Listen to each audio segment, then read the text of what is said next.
Meu bom dia, sejam todos bem-vindos a mais um vídeo.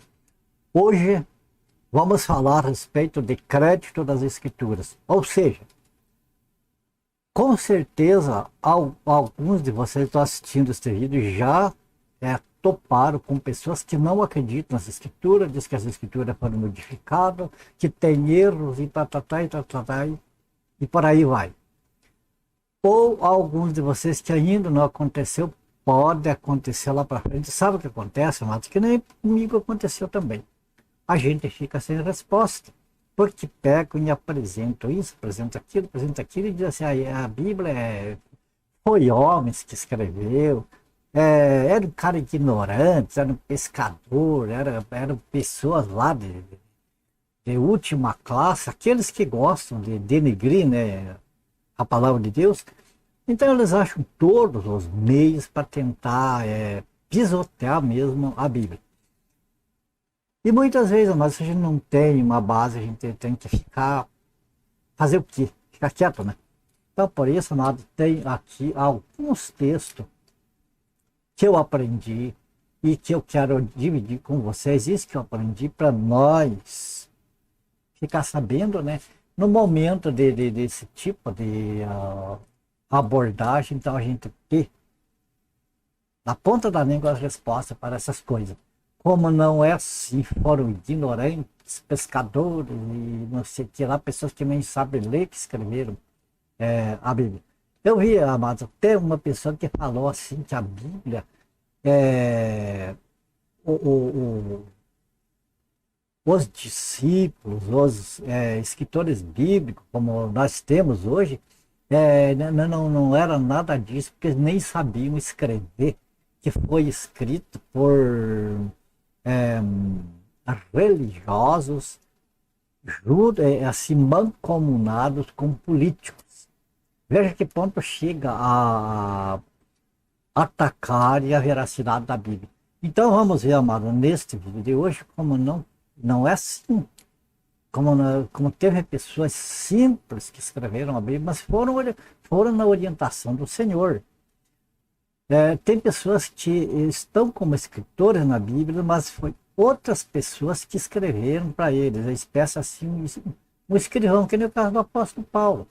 Tinha uma pessoa que escrevia as cartas para ele, as epístolas, que era o Tércio. Percebe?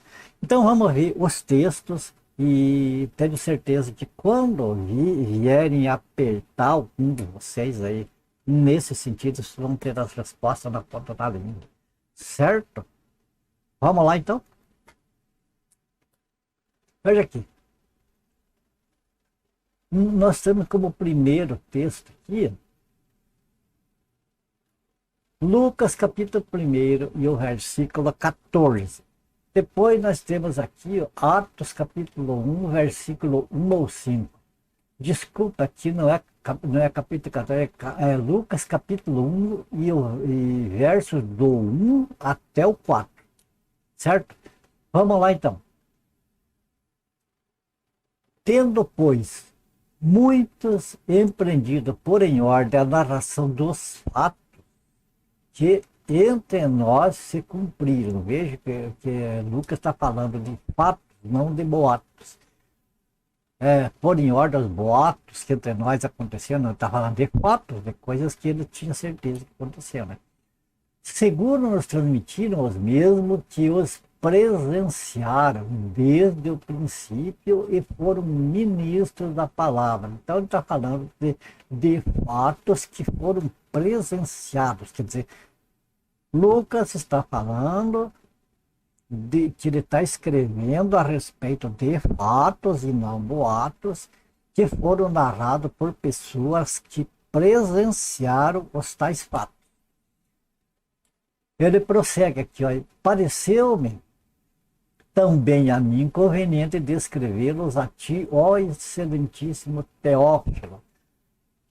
Lucas escreveu e endereçou esse escrito dele para Teófilo, que eu não sei quem é, a Bíblia não fala, não sei quem é, mas enfim, foi para ele e chegou até nós os escritos. Né? Pareceu-me também a mim conveniente descrevê-los a ti, ó excelentíssimo Teófilo, por sua ordem, Quer dizer, não foi de bagunçado de qualquer maneira, foi em ordem. Havendo-me já informado minuciosamente de tudo desde o princípio, para que conheças a certeza das coisas que já estás informado. Então, o que acontece aqui, Matos, que nós vemos aqui que o Lucas, ele se propôs a escrever a respeito de fatos, mas esses fatos ele procurou, ele pesquisou minuciosamente, ele não deu uma lida de qualquer maneira, ele foi atrás, foi buscar esses fatos, essa pesquisa minuciosa dele, ele não fez com pessoas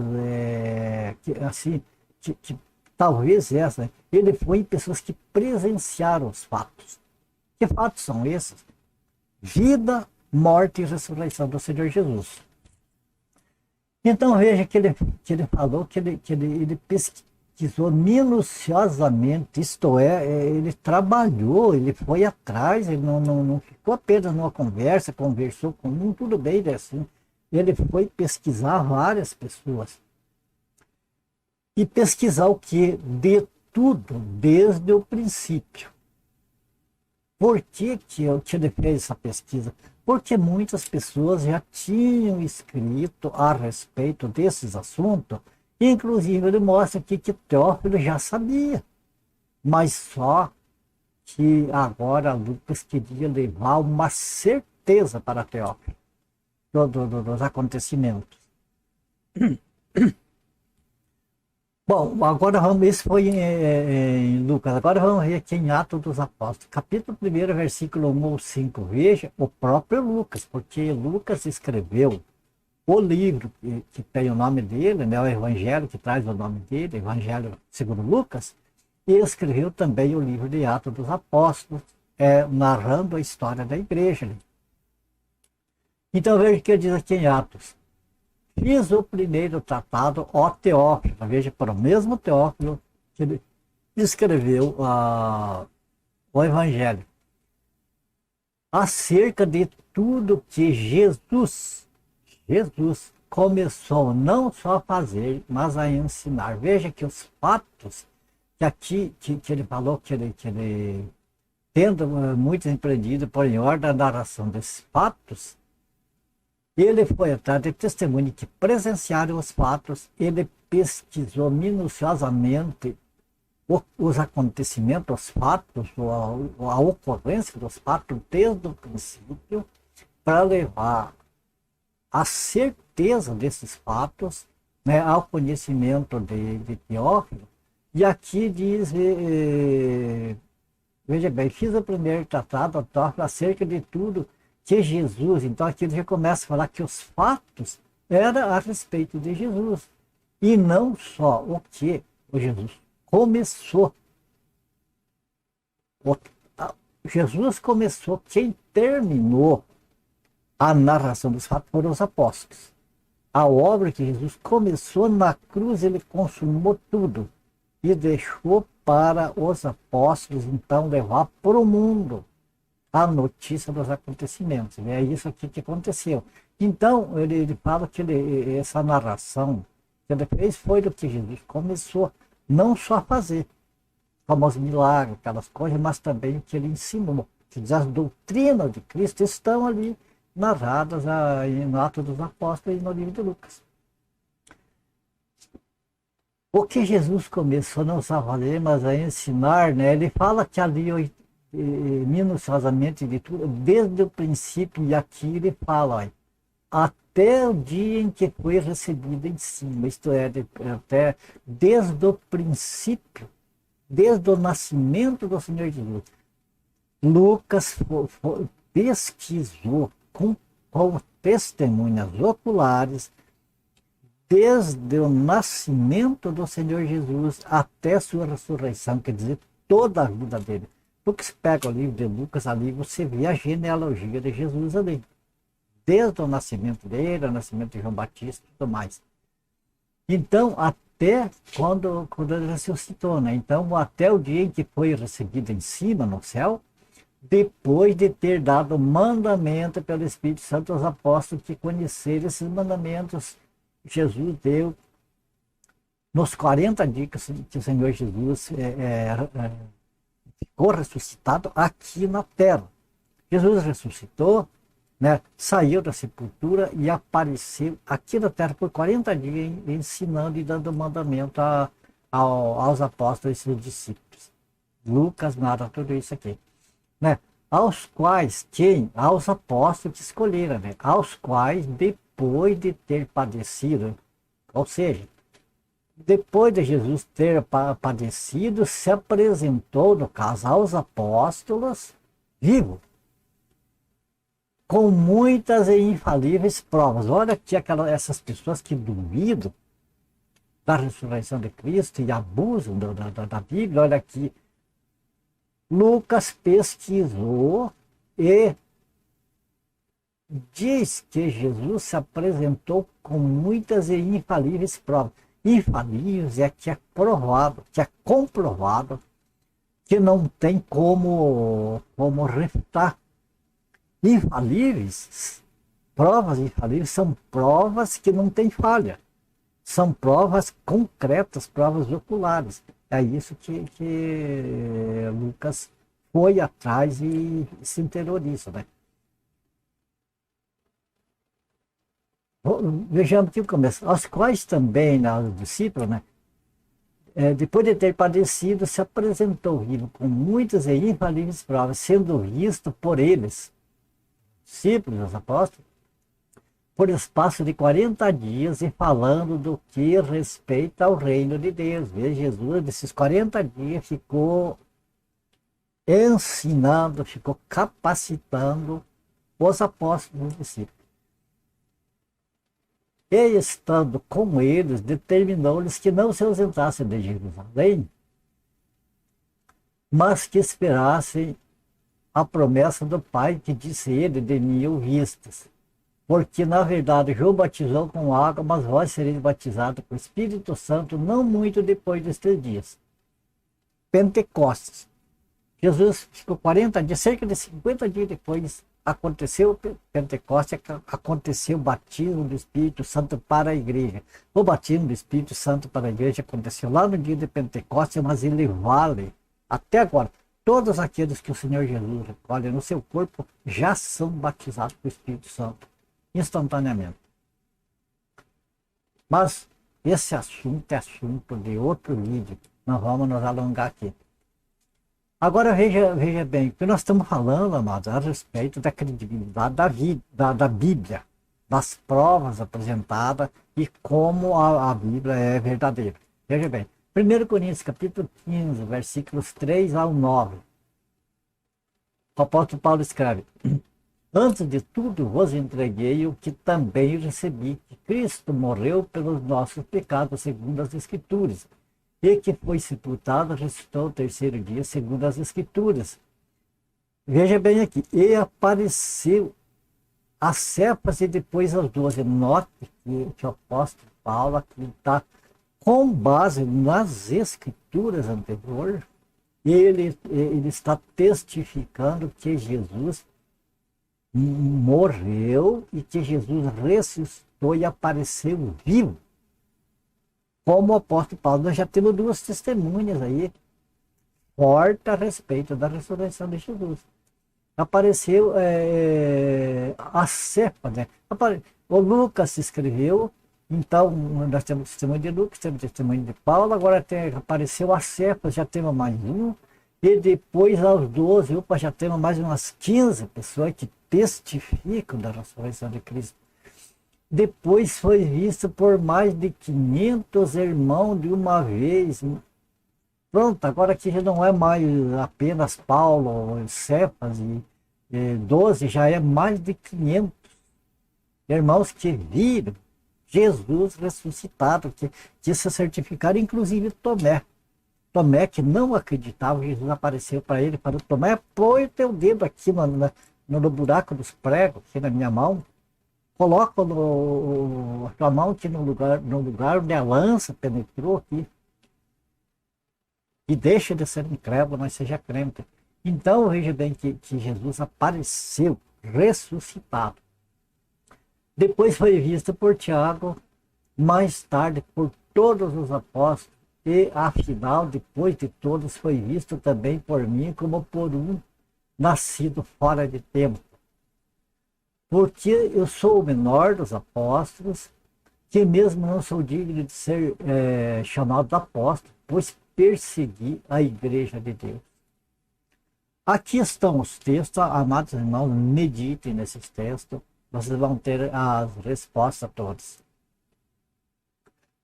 Agora aqui nós vamos comentar um pouquinho a respeito dos textos que nós vimos. Veja bem, os acusadores da Bíblia, eles vêm com todas as desculpas esfarrapadas e vêm com textos que parece que são divergentes, parece que são contraditórios, e tentar provar isso desacreditar da Bíblia.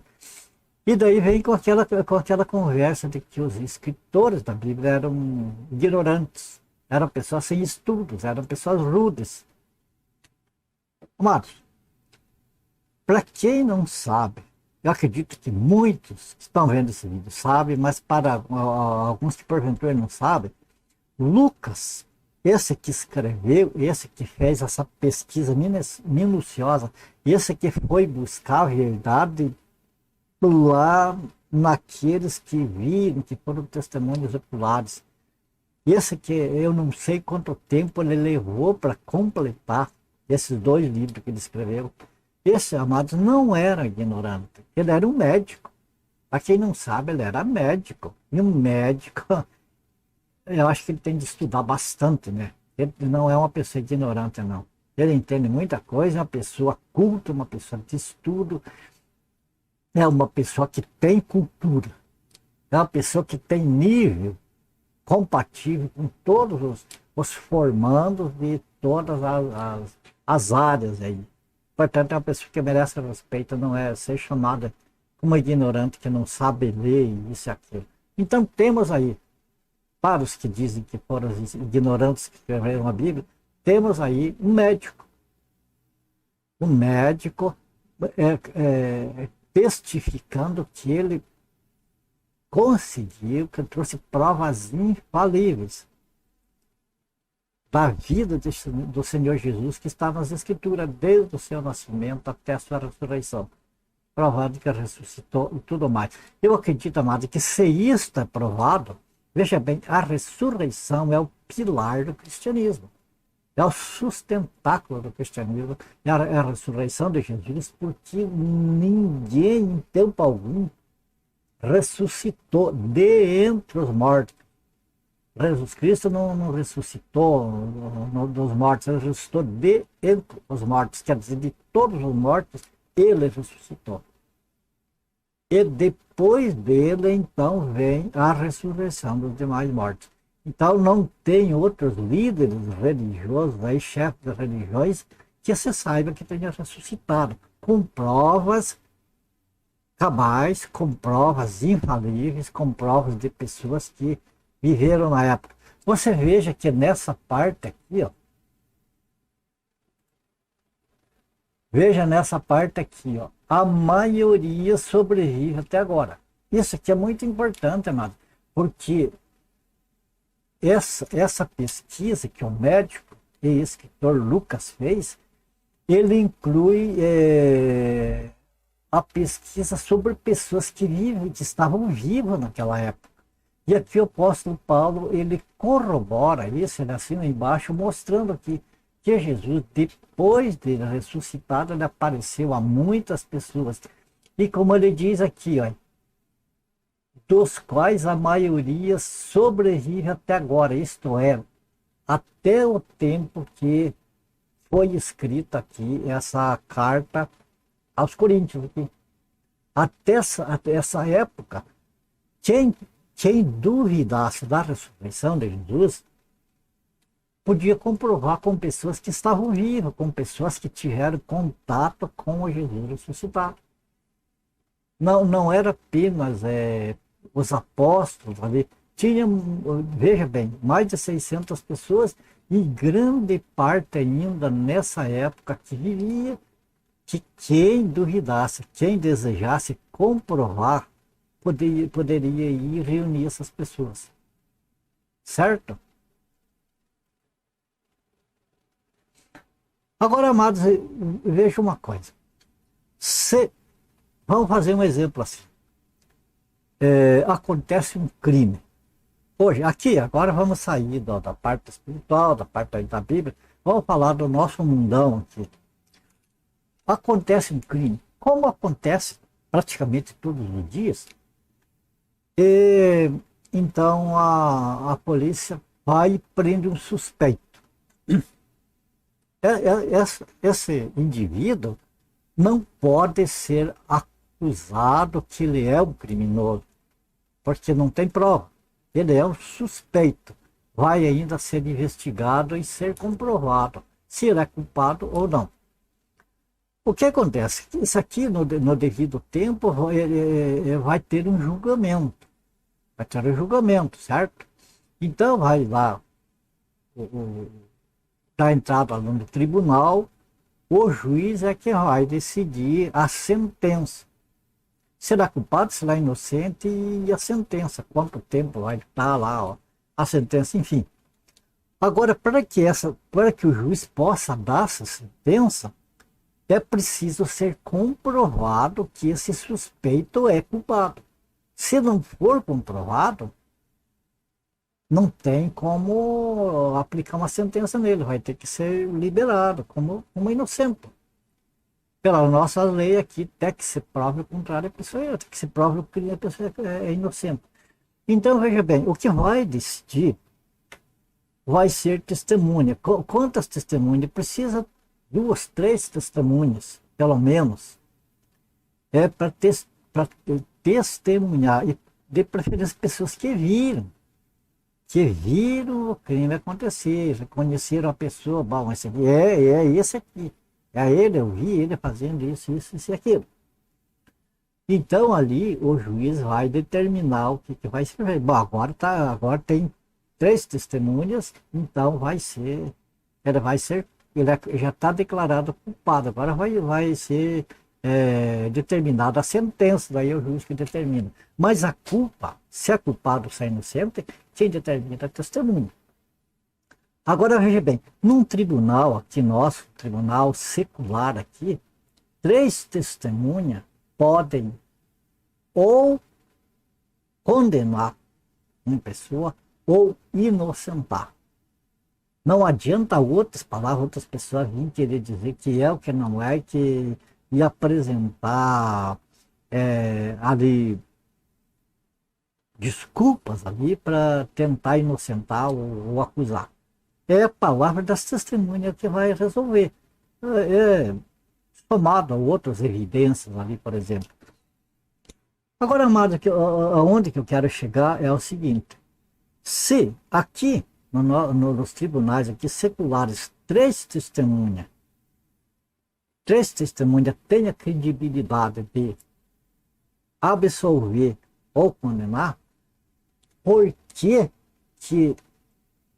num caso ali da época que vivia uma grande parte, por dizer, a maior parte dessas mais de 500 pessoas que viram, que testemunharam ocularmente de Jesus Cristo, por que não pode ser crido? Por que não tem valor o que eles falaram, quando aqui o valor de 3 pessoas tem valor?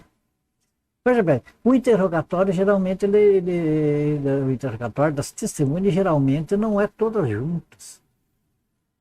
Um fala, outro fala e depois é confrontado ali para ver se eu não estou mentindo.